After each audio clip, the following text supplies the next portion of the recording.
lighter. Justice had not brought David Campbell back, but it had reaffirmed something vital: the community's refusal to excuse evil. Elizabeth Walker's testimony became the cautionary tale of the trial. Not just about one boy, but about the dangers of enabling cruelty, of protecting someone from the consequences of their own darkness.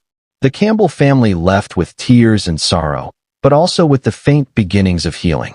They had been heard. Their suffering had mattered.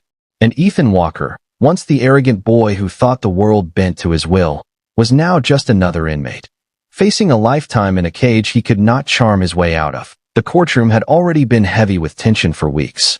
Witness after witness had paraded through, each delivering damning evidence of Ethan Walker's cold and calculated crime. The jury had been presented with DNA matches, cell phone records, surveillance footage, and testimony that painted Ethan as both arrogant and remorseless. But for all the evidence, there was still one lingering question, one that both the prosecution and the defense knew had the power to tilt the entire trial. What role had Ethan's upbringing played in shaping the man now sitting at the defendant's table? The defense strategy had been simple: depict Ethan as a misguided young man, the product of a broken home, a child who never truly learned the boundaries between right and wrong. They had whispered promises of a mother's testimony that would humanize him, soften the jury's perception, and maybe, just maybe, open a sliver of doubt about whether he deserved the maximum punishment. But no one, not even Ethan himself, anticipated what his mother would actually say. On the morning of her testimony, Elizabeth Walker entered the courtroom with the demeanor of a woman carrying an unbearable weight. Dressed plainly, her shoulders stooped, her eyes shadowed by sleepless nights, she was the very picture of sorrow. As she raised her hand and swore to tell the truth, the courtroom fell silent. Even the faint shuffle of papers ceased as every eye fixed on her.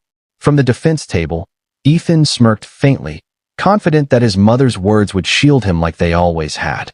She had, after all, protected him since childhood, covering for his fights at school, explaining away his cruelty as immaturity, buying him out of trouble time and again. To him, her loyalty was unquestionable. She was his last ace in the hole, the one person who could still rescue him. But what came next would destroy that illusion forever.